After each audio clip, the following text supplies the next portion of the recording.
Chapter Spooks. G'day, and welcome to Chapter Spooks, where we talk about the books that keep your kids up at night. And today we'll be looking at the next entry in the Bone Chillers series, which is titled The Night Squawker. Okay, a simple little title there. I wasn't 100% sure whether this is a reference to the Kolchak the Night Stalker TV series, or perhaps a bit darker, a reference to the nickname of the serial killer, the Night Stalker. Either way, it doesn't seem like a reference that most kids would get. But that title alone, I thought it was just a silly pun. Okay, it's about a parrot. I don't know how that would affect the story, but okay. And so for that reason, I thought this story was going to be a little bit bland. But I am happy to tell you that I was completely wrong, especially after the disaster that was last week's book. I am so happy to read a book that was really enjoyable. I not only thought it was creepy, had some great tension, but also there were some bits where I actually laughed out loud. Admittedly, some of those were the jokes for parents that they sort of snuck in there a little bit, which is odd for a book like this because most parents wouldn't read it. Because chapter books are designed for kids to read on their own, but I still appreciate it either way. Oh, and I also need to introduce you to our last new ghostwriter for the series. This isn't the last book, there's a few more, but they're introducing some writers we've seen before, and also the last book in the series is odd because it's not a ghostwriter, it's really... So, you know what, it's a weird one, we'll get to that when we get to that. I'll save that one for the actual end of this series. But our new writer here is Dalia Kaczynski. I did a little bit of research, and from what I can tell, she hasn't written very much. Maybe she is more prolific in the actual ghostwriting sense, hasn't actually had her name out there. But the series that she's worked on the most, it seems, is one that you may have heard of before. If you remember when I talked about Toilet Terror, which is written by Elizabeth Winfrey, she wrote for the series Love Stories for Young Teens, and so too has Dalia Kaczynski. And I fully admit that I'm surprised to see that romance authors are so good at writing horror. I assume it's because they're so good at writing the emotions and the character stuff, so that ties in really well with writing the fear and the interpersonal drama. And it's definitely bias on my part that I didn't expect something so good of a romance author, but there you go. Oh, and before we dive into this book proper, I want to talk about its trope. Like I said, it's the Night Squawker, it's got a parrot on the front, it's about a parrot. I wasn't sure what this book would be about, but it turns out what it's about is a common trope in Chapter Spooks books, which is what I call the misfortune teller. And this is a small, often inanimate object, but it could be, in this case, an animal, I haven't seen many do that, which is something that can predict the future, and because it's a horror story, it always predicts a dark future, or, as I say, some sort of misfortune, hence misfortune teller. But this is really common for Chapter Spooks books because they like to be a little bit silly. Sometimes they deal with stuff that doesn't seem like a monster, even though it's the bad thing. And if you've got something that can't actually hurt the main character, but you want it to be scary, if you make it a misfortune teller, then you can do that. The obvious example that I have to use is from Say Cheese and Die. A camera, in and of itself, isn't scary. What's it going to do? Take a picture of you that looks nasty? But what it does in that book is it makes it a misfortune teller. The picture itself predicts a future that is more doom than destiny, and so it's the potential fate that you want to overcome as opposed to just the object itself. I'd even argue that you could say that the Final Destination movies have a similar thing. I think I prefer some of the different themes that are in there, but you could argue that this isn't just a kids' trope thing, you can see it in other media as well. But don't be surprised when we start digging into some other Chapter Spook series if you see the misfortune teller come up again and again. But now we know what to expect. Let's dive into Bone Chillers number 19, The Night Squawker.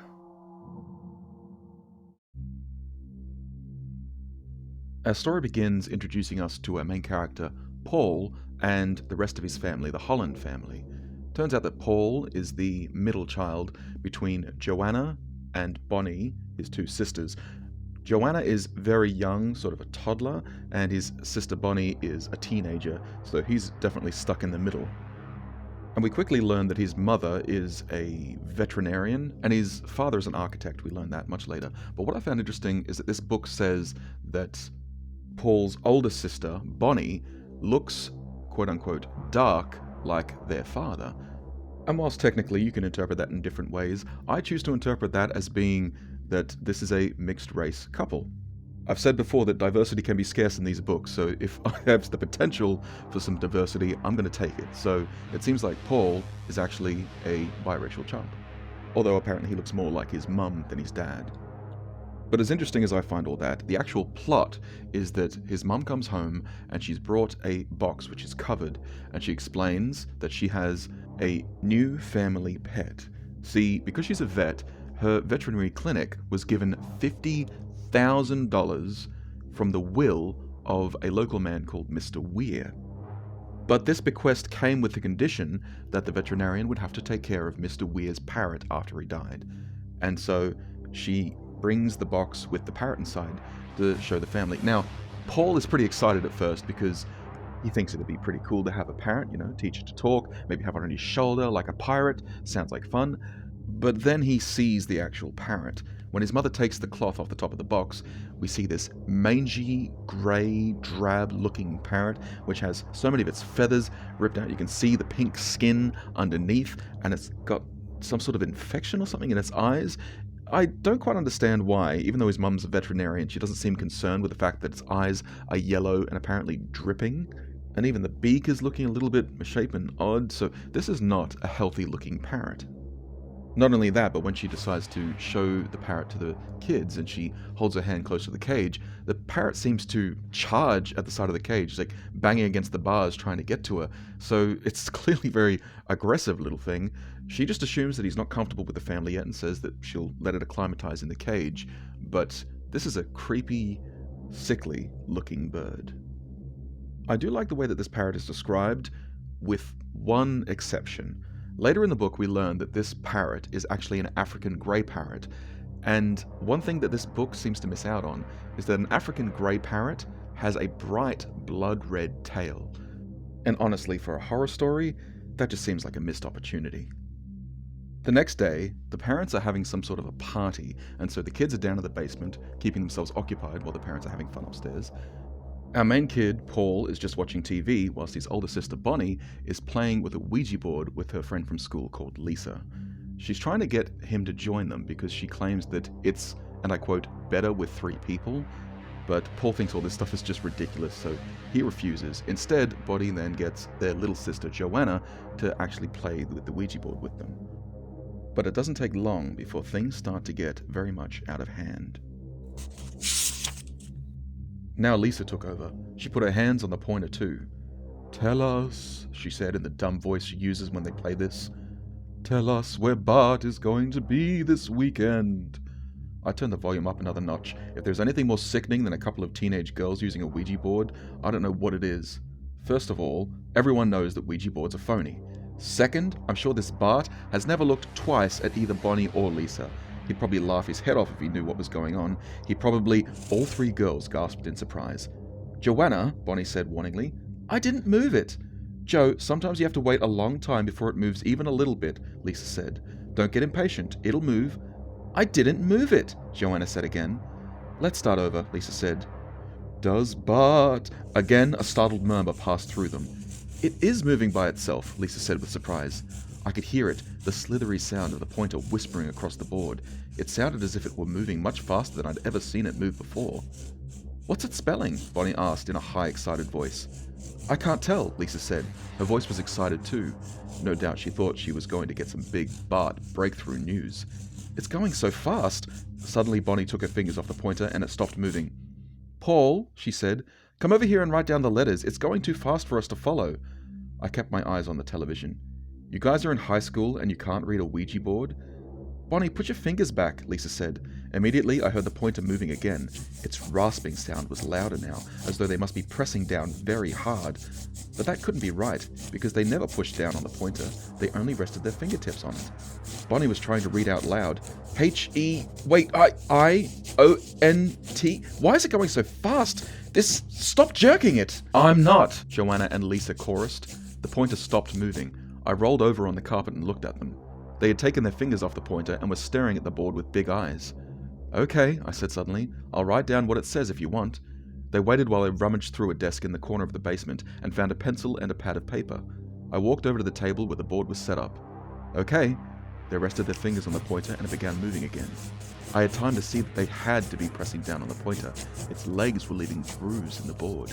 Then I began writing down the letters as fast as I could. The pointer was racing. "What's it saying, Paul?" Bonnie asked breathlessly. "I don't know yet," I said. I could barely keep up. The pointer was picking up speed. I hoped I was getting every letter as it sped through the alphabet. "My hands are all tingly," Joanna said suddenly. "Mine too," Lisa said. She didn't sound so excited anymore. She sounded scared. "The tingle is going up my arms," Joanna said. I glanced at her. Her face was very pink. "I don't want to play this anymore. I don't want to play this. I don't." Her voice was cycling up into a scream, but so were Bonnie's and Lisa's. "It hurts," Bonnie wailed. "It hurts my hands." Lisa was just plain shrieking. "I want to stop," Joanna shouted. "Stop, stop, stop, stop, stop, stop." Suddenly, hands pulled Joanna away from the table. Her fingers left the pointer and it spun across the board and onto the floor. The screams had stopped. Once more, I could hear the party upstairs. "What on earth is going on?" my mother said. She was wearing a blue dress and pearl earrings. She picked up Joanna, who was sobbing more quietly. "I could hear you screaming all the way upstairs." "It was the Ouija board," Bonnie said, rubbing her hands. "It was going so fast and it was hurting our hands." "Oh, for heaven's sake, Bonnie," my mother looked irritated. "It's true, Dr. Holland," Lisa said. "It was making our hands tingle." "Girls, I refuse to believe you contacted the spirit world with a $2 piece of cardboard," my mother said. "You obviously enjoyed scaring yourself silly, but did you have to drag Joanna into it?" She patted Joanna's back. "Hun, it's just a game, don't be scared." "But Mum," Bonnie said. "But what?" Bonnie hesitated. "Nothing." Joanna's tears were drying. "Okay," my mother said. "I'm going back upstairs. Try to find something less scary to do, please." As soon as she was gone, Lisa began packing up the Ouija board. "I think I'll go home," she said. Her voice was still shaking. "I'll walk with you," Bonnie said. Joanna sniffled and settled herself in front of the television. I dropped into the chair Bonnie had been sitting in and studied the letters I'd written down. I divided them into words, but they didn't make much sense. "Beware, beware, get rid of Shemhazai, beware only grief and sorrow, beware you are in danger, beware great danger, beware Shemhazai brings, beware danger, Shemhazai brings death." Now, I really love this little scene for building up tension, but there's one thing that does bug me, and it's that phrase at the very end, I counted, it has 149 characters, almost 150 letters that a kid had to quickly write down. And whilst it was scary to have the thing move that quickly, and it's obviously something demonic or unnatural going on there, at the same time, the number of times it says beware, it's so redundant. Surely you could have done that with less words and had a much more potent, punchier phrase. Even just the words, beware the Shemhazai, especially because then our kid could assume that it's all nonsense because Shemhazai isn't a word. Although Shemhazai actually is a word, especially if you know a little bit about your Bible. I had to Google this stuff, but it is the name of a fallen angel, messenger of death. The book references that later, but I like that it's sort of hinting at the evil that this book is dealing with. Especially because the next night at dinner, the family realizes they haven't named the parrot. I mean, I'd argue it already had an owner, Mr. Weir, so the parrot should have a name, but they just seem to dismiss this and they think, well, we should give it a name, and our main kid Paul says, sort of just to tease his sister, "Hey, why don't we call him Bart?" Obviously, Bonnie isn't happy with this idea, but their mother seems to think it's not a bad name. She's thinking, okay, we could call him Bart. But when she suggests this out loud, the bird gets furious, starts squawking loudly, "Captain Shemhazai, Captain Shemhazai." It takes them a moment to realize, hey, maybe that's what the bird's name was. The parents both decide that they should just call him Captain Shem for short, but our main character is too busy thinking about that message from the Ouija board the other day, warning about Shemhazai. In our next chapter, Paul is in the kitchen whilst his sister, Bonnie, is washing her hair with egg. Now, I had to look into this, so I looked this up, and what Google Fu I use seems to imply that whilst this is old-fashioned and quite outdated, what little research I found seems to imply that this does work. I mean, it hasn't been tested in the lab, and there doesn't seem to be any proof that it's more effective than regular shampoo, but using eggs to wash your hair does appear to make it shiny. I can't back up any of the claims that says that it makes your hair grow faster. Like I said, it's not been tested in a lab at all, but this is a real thing, and apparently it works? Question mark? But I have to bring all this stuff up because Bonnie is washing her hair with egg in the sink, and she wants either Paul or her mum, who's right there, to help wash out the egg. It's really difficult because you have to use cold water to make sure it doesn't cook, but both of them refuse because they don't want to get egg on their hands. But as they're watching, suddenly Captain Shem just jumps off of his perch and dives straight for Bonnie's neck, which is exposed because she's washing her hair. So it starts scratching and slashing into the back of her neck. She slumps down, panicked, and there's even a bit of a chapter scare moment as the chapter ends and the new chapter starts, and his mum, quick as a flash, puts on a falconer's glove and uses it to pick up the bird and quickly takes it to its cage, giving it a little tap on the beak to say, no, don't do that. I looked this one up as well because whilst it's uncommon to use a falconer's glove to pick up a parrot, it is recommended if you're picking up an angry bird to use something like a towel or a glove, because whilst you can pick them up safely by the neck, they can still bite your fingers if you're not careful. After this, Paul goes outside and he actually sees their neighbours, Mr. and Mrs. Zoc. They come out later because Mr. Zoc's a librarian. He says he'll look up more about parrots for Paul because he's curious. Now, Mr. Zoc will show up later as an important plot point, but what I want to point out for this scene is that this is actually quite a bloody moment. Like, getting torn into the skin, it talks about how the blood starts falling out of the wound in the back of Bonnie's neck, and I have to say, this is one of the bloodiest Chapter Spooks books I've ever read. There are several more scenes where people are attacked and left bleeding or covered in blood. I have my own opinion on this, but we'll talk about that at the end of this summary. Because of what happened to Bonnie, Paul's mother clips Captain Shem's wings to make sure he's not going to be flying at anyone else again. But more importantly, in the next chapter, Paul finds himself at home on his own. His parents are going to a dinner party, Joanne is at a sleepover, and Bonnie is on a date. So he's at home, eating pizza, relaxing, watching movies, but then something starts calling out his name. Now, this turns out to be Captain Shem, but Paul doesn't recognize it at first because usually parrots have that high-pitched voice, but this voice sounds much grittier, much crueler. In fact, I love some of the ways that it's described. He describes it as someone talking with a mouthful of ground glass, or like a splintery club being scraped against a rusty metal door, or even raspy and dry as if someone's throat was clogged with sand but trying to smile through the pain. I love these evocative images that used to describe this horrifying demonic voice. Paul follows the sound as it keeps calling out his name until he finally sees why this bird is calling to him. The voice was coming from Captain Shem. Paul. I could see his beak parted slightly. I swayed and held onto the door jamb. Captain Shem didn't look any different. He was still just a small, mangy-looking, dirty white bird. He turned his head from side to side, watching me out of first one yellow eye, and then the other. But where was his nice, normal parody voice? Why couldn't he say, Captain Shem wants a cracker, or something in the quick, high voice he'd used before? Captain Shem shifted from foot to foot. If he says my name again, I'm going to lose it, I thought. I'll end up raving away in some lunatic asylum. But he didn't say my name. Instead, still shifting around and ruffling his feathers, he tilted his head and said in that sand-clogged voice, There's been an accident, they said. Your neighbor's cut in half. He's dead. There may have been more to the poem, but I didn't hear it. I clapped my hands over my ears. I didn't know what the poem meant, but I knew one thing.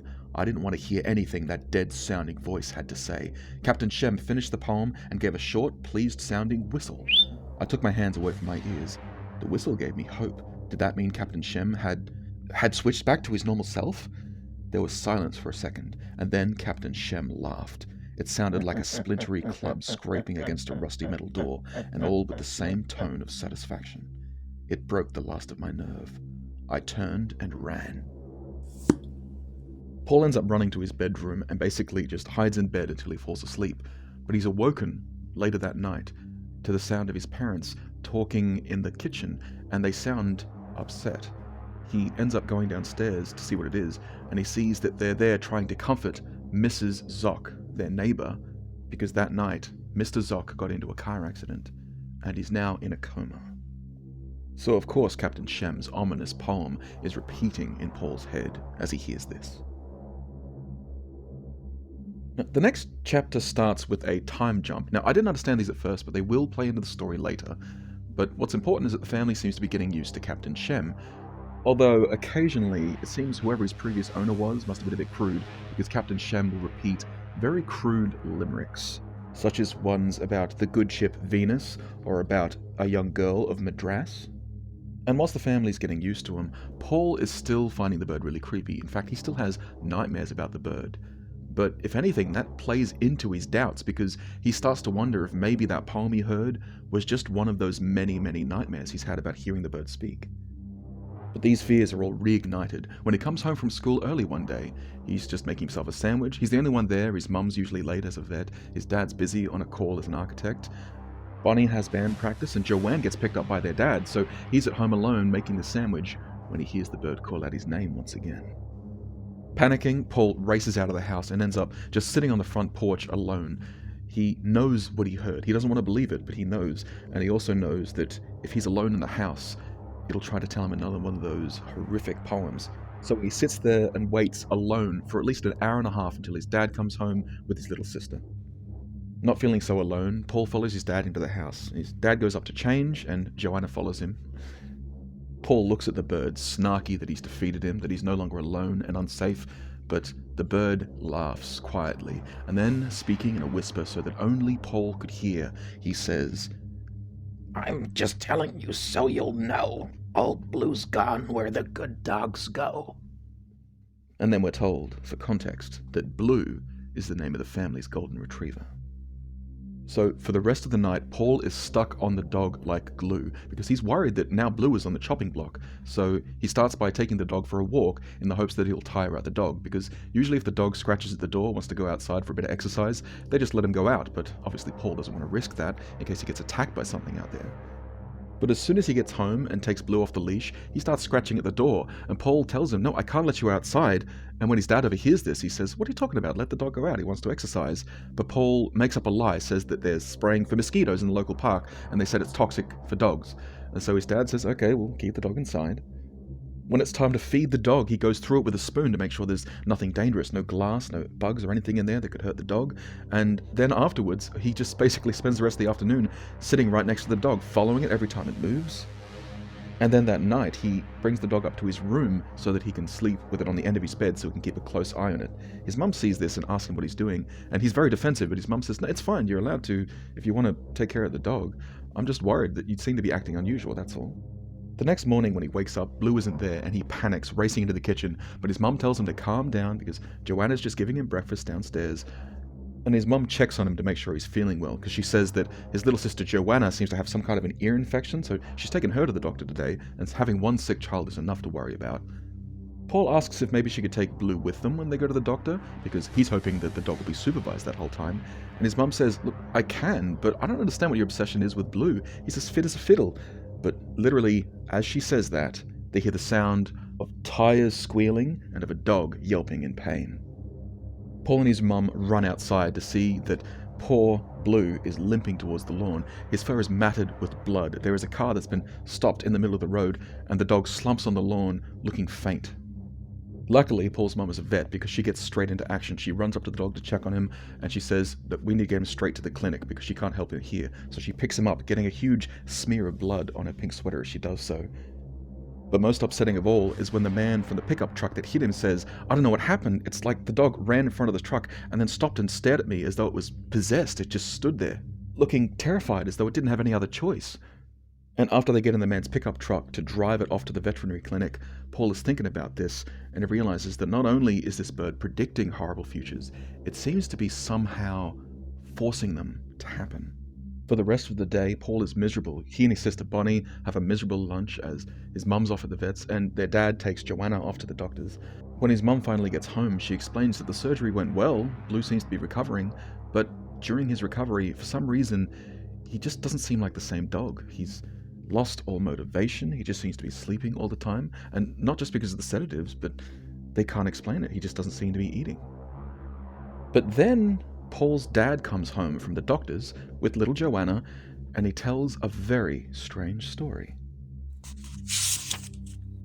Just then, my father and Joanna came home. My mother told them how Blue was doing. "So what's the story with Joanna's ear?" my mother asked. "You're not going to believe this," my dad said. Dr. O'Hara looked in her ear and said, "I think I see the problem." I thought he meant, "I think I see the infection," but then he got a pair of tweezers and pulled this big glob of blue and yellow stuff out of her ears. "Blue and yellow?" my mother repeated. Play-Doh, my father said, throwing up his hands. Joanna's been stuffing Play-Doh in her ears, both of them. It's no wonder she has an ear infection. My mother rolled her eyes. Joanna, babe, that's very dangerous. You should never put anything in your ears. Okay, Joanna said impatiently. Obviously my father and Dr. O'Hora had already said this to her a bazillion times. Can I go lie down? My mother nodded and Joanna wandered out of the kitchen. Why would she do something like that? My father asked. Oh, who knows why 5-year-olds do anything, my mother said. Remember when Bonnie was small and got that Cheerio stuck up her nose? Or when Paul stuck the barbecue fork in the light socket? I left them discussing how weird we all were and went upstairs. I paused in the door of Joanna's room. She was lying on a pink ruffled bedspread staring at the ceiling. How's your ear? I asked. Okay, Dr. O'Hora put some drops in it. Did it hurt? No, it tickled. Oh, Joanna? What? Why did you put Play-Doh in your ears? She rolled over on her side and looked at me for a long time. She had yellow ribbons in her pigtails. So I wouldn't have to hear him, she said. I frowned. Hear who? Him, she said impatiently. When he calls me late at night. Joanna, who are you talking about? You know, she said exasperated. Him. Captain Shem. So it seems Paul's not alone, and he's not crazy, but for some reason Captain Shem only talks to the younger children. He doesn't trust this parrot, and so for the next month he is always wary of the bird, trying to keep a far distance away from it as much as he can, and try to make sure he's never left in the house with it alone. But one day, Captain Shem catches him off guard, because he's at home with his sister. Should be fine, right? Bonnie goes into her room, and he heads into his own, and he sees Captain Shem sitting on the end of his bed. He feels safe at first. After all, Bonnie's in the room next door. I mean, she's playing music, but she's right there. He can even hear her through the walls humming to the song. I thought perhaps Captain Shem could hear her too. He stopped beating his wings and kept looking in that direction. What was I doing standing here, I suddenly wondered. Why didn't I just bolt before Captain Shem did whatever he came here to do? Why didn't I... My thoughts were interrupted by Captain Shem's laughter, that terrible laugh that sounded like someone forcing the pedals on the world's rustiest bicycle. I cringed and put my hands over ears, but I could still hear him. Why didn't Bonnie hear? Why didn't she... Captain Shem stopped laughing. Perhaps he was worried about Bonnie too, because abruptly he leaned forward and said in his dusty, rasping voice, Paul is different from every Dick, Harry, and Tom. Paul no longer has a... Bonnie comes running into the room before he can finish the poem, and Captain Shem clamps his beak tight, not willing to speak in front of her. But Paul still thinks that it's not enough to stop it. Paul doesn't know if it's the poem itself that causes this curse or what, but what he does know is that the most important word that could possibly rhyme with Tom is Mom. Captain Shem was threatening his mother. He tries calling the veterinary clinic to get to his mum, but the receptionist says that she's out on a house call. She can't get in contact. He tells her to call them as soon as his mum gets there because he wants to talk to her, and for the rest of the afternoon he hangs around the home phone. But it never rings. He even scolds his sister at one point for trying to call her friend because he's thinking he'll get the phone call from his mum, and his paranoia deepens when it passes 6:30. His mum should be home by now. Where could she possibly be? And then finally they hear a knock on the door, and they answer it to see that it's Dr. Eric, a fellow vet who works at his mum's clinic, and Dr. Eric's white coat is covered with blood. Thankfully, just a few steps behind him is their mother, although she has a bandage around her head and she's looking worse for wear. They both explained that there was a freak accident during a house call. They said that she was going to see a pony, which was incredibly lethargic. It didn't seem to move, but for some reason it just seemed to snap and it kicked her in the head. They asked Dr. Eric why they didn't call and say what happened, and he said that he tried to, but the phone was busy, which just makes Paul feel justified at being annoyed at his sister for calling a friend before. They finally eat dinner and everything seems to be calming down, but afterwards, Paul walks to the little alcove where Captain Shem is sitting in his cage. This evil, demonic presence that is threatening his family. He looks at this mangy bird and he thinks to himself that something so small and sickly probably wouldn't be that hard to kill. Now, that brings up a potent topic of discussion, but we will definitely have to be talking about that at the end of the summary. What matters is that the next day, Paul wakes up and he starts having doubts, thankfully having doubts, thinking, well, sure, these nasty things all happen, but are they not just accidents? Who's to say that Mr. Zoc just didn't get into a car accident, and then Blue got hurt because he wanted to get out of the house. I was keeping him in all day, and my mum got kicked by a horse. It happens. Who's to say that this was a curse? But of course, there's an answer to that question. Who's to say? Because he knows the last owner of the parrot was Mr. Weir, and he remembers that when he asked her how he died, his mum was a little bit tight-lipped, didn't seem keen to say, and so Paul decides that to see if his fears are justified, he's going to go to the library and see what he can learn about Mr. Weir, especially in the old newspaper archives. So he goes looking through the newspapers, and he quickly finds out that Mr. Weir was the victim of a freak accident when a bookshelf fell on top of him. But not just that, he didn't actually know Mr. Weir's first name, because it turns out that his name is Clark, but he didn't know that at first, so when he looked up Weir, several other names showed up in the obituaries, and it turns out that his wife, and also his daughter, and other family members also died in freak accidents. And then, I love this so much, because I didn't even notice what was happening, I just thought it was weird time jumps, but our kid points out that Weir died a month after his wife, and his wife died a month after their daughter did. So Paul goes to Mrs. Zoc, who she's also a librarian like her husband, she's working there, and he asks to see the calendar, and so she shows him the calendar that she's got on her desk, which luckily for him also has the moon phases, and he sees that every single time these people died was either on or right after a full moon. And I love this so much because that actually reveals why this is called the Night Squawker, because the bird has to wait until it's a night of a full moon. I didn't even notice that the first time I read this. You got to admit, that's pretty clever. So now, not only does Paul feel justified in his belief in this curse, but he also feels stronger. He now knows how this works. And so, as long as it's not a full moon, he has time to prepare. And in this book, it's now April, and I think he's got about 2 weeks for the next full moon. And he gets his chance very soon.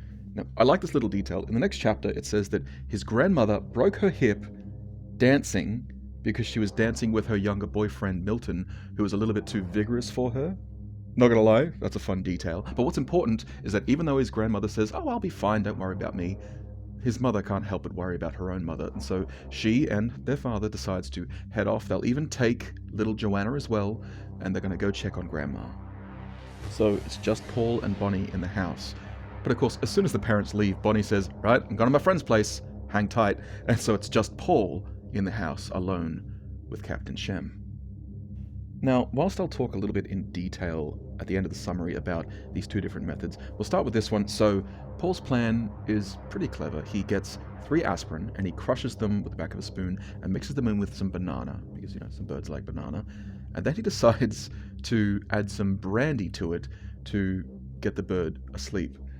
Now, I burst out laughing at this next bit because I made the same mistake as a kid when I was at a New Year's Eve party, where the kid, because he doesn't drink alcohol, he doesn't know how much is a serving of alcohol, and so he pours a cup of brandy into a bowl and then mixes it with the banana. Also, fun fact, yes, birds can drink alcohol, but the toxicity level, so because blood alcohol is measured on the percentage of alcohol that's in 100 mils of blood, humans may have 6 liters, but a little parrot has about 450 milliliters of blood. And since the toxic level of a blood alcohol content is about 0.5%, even though I'm bad at maths, I can tell you that this is enough to kill anything that small. So Paul mixes all of this up and he gives it to the bird, and it just drinks it all down. It seems to be enjoying it. And after staggering around a little and singing another crude song, it ends up collapsing and falling asleep in its cage. So Paul opens the cage, he grabs the bird, drops it in a Ziploc bag, which he then zips up. Then he hops on his bike and rides as far away from his house as he can manage. I think he says about 10 miles.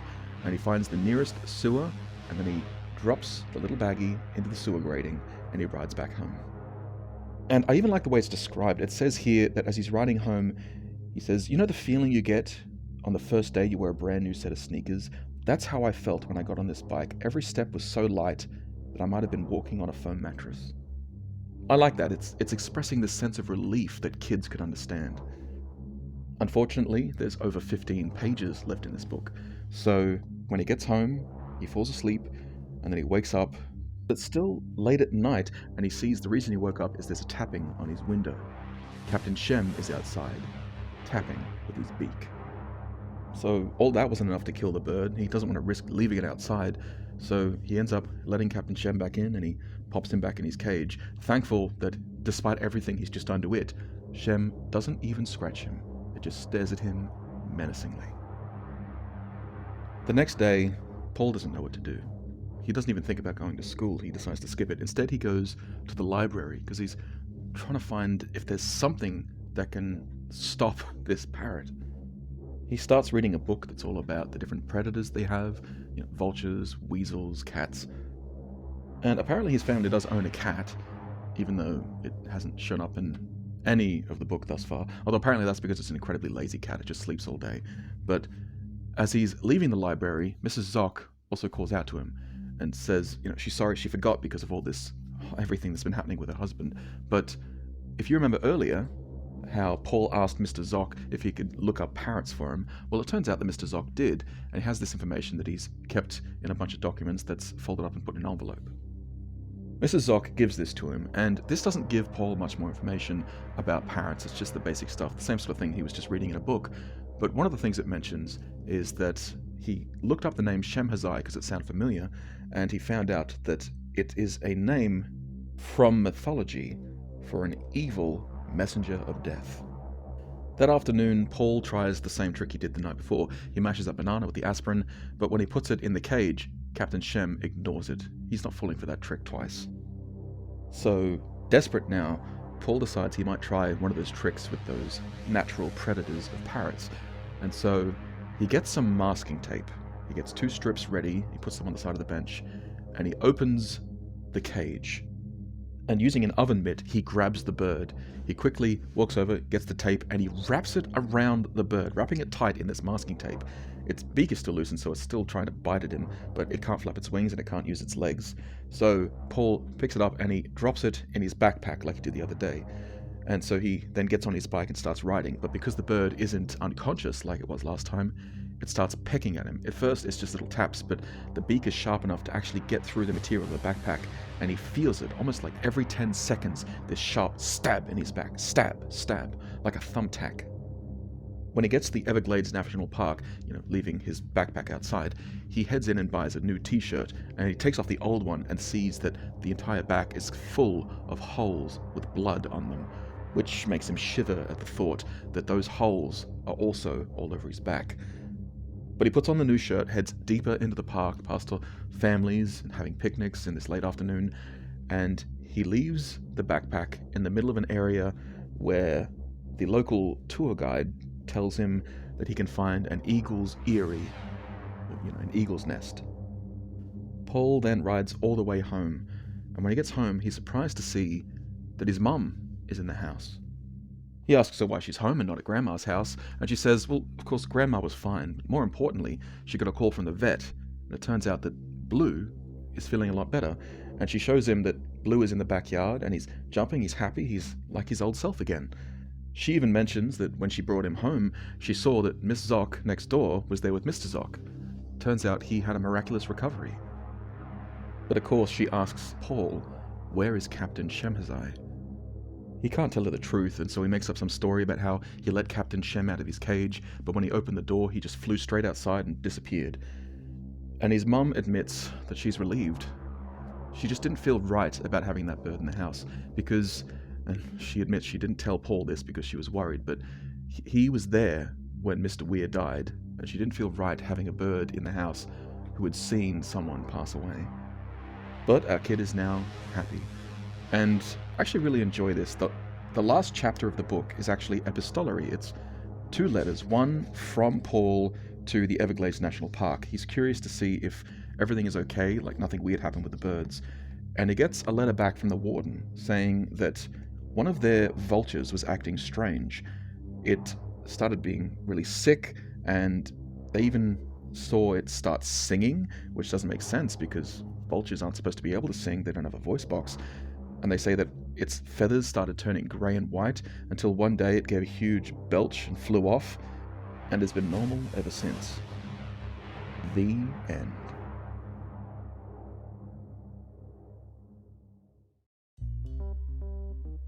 Okay, first things first. Do you see what I mean about this being a very bloody book, right? I mean, first of all, Captain Shem slashes the back of Bonnie's neck, putting blood all over the place. Then the dog gets hit by a car and his fur is matted with blood that gets smeared on his mum's sweater. And then when his mum gets kicked in the head, it says that her co-worker is covered with blood and she has a bandage all around her head.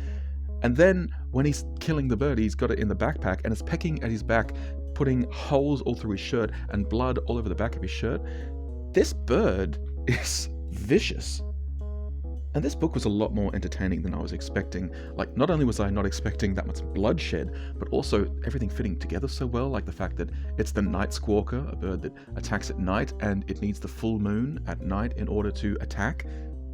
Then the fact that it's only going after the young children, and so why is Joanna safe? Well, because she's been traumatized by it, that she's stuffing Play-Doh in her ears, so far she's getting ear infections. And then that fun build of tension at the very beginning, like they mention that Shemhazai is some messenger of death, and they get this Ouija board thing reporting saying, beware of Shemhazai. There are so many aspects of this book that are just fun. But there's one thing that does bother me. Yes, obviously, Shemhazai is evil. Captain Shemhazai is some cursed creature which is bringing about these horrible things to friends, family, and even the family pet. And so because his family's in danger, it makes sense, kill the danger, get rid of it, kill the bird. And obviously this is fiction. I mean, that's why they have the Ouija board showing that obviously there's some sort of evil, ghostly, demonic thing going on, and the demonic voice the bird has. Obviously this is removed from reality, it's fantasy. But as much as Ouija boards and demonic voices aren't real, aspirin and masking tape are. And to me, this is a very imitatable behavior. And there are people out there with all kinds of conspiracy theories and beliefs. They think that evil and curses exist, and so I worry that this is teaching children that if they think something is cursed, that they should use one of the two methods shown in this book to kill a small animal. Now, some of this is just my own paranoia, and after all, in the first example, it doesn't even work, and in the second example, the kid gets punished because of it. He gets attacked and he has his whole back covered in blood because of what he tries to do. So I think the author did what was necessary to show that this is not something that anyone should attempt at home. But it did make me feel uncomfortable, especially because technically we never see the bird kill anyone. Now, yes, I know Mr. Weir died, but that happened before the kid had the bird, and even though it threatens the neighbor, the dog, and his mum, nobody actually dies. And look, yeah, I love dogs. I was even upset that the evil bird got hurt in this story, so I don't want the dog to die, but I also at the same time think that there's no reason not to kill the dog to show that the bird is capable of killing something. And to me, that also would have further justified him going the step of killing the bird, because then he's actually getting revenge for what it did, and also in real life, people can believe that things are cursed and have all kinds of theories, but what are the chances that this curse will be, in their eyes, responsible for killing a family pet? To me, it would have given it that extra removal from reality to make the conclusion feel more justified, at least in my eyes. But despite my complaints, I really enjoyed this book. It actually made me laugh. I was actually scared listening to some of the things that were happening to this poor kid, what he was going through, and so this book has to be an A-.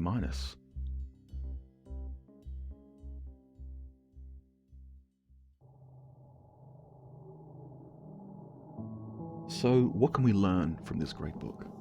Well, it's interesting. Although I really enjoyed this book, there's something that I noticed about it, and this is part of the reason why it's an A- and an A+, is that there's something this book does wrong that I want to bring to your attention. So the reason why I like this book so much is because I'm biased in that I like stories that fit really well together. I've mentioned it before in this podcast, that I love a story that has all the cogs fitting together neatly, has a nice puzzle.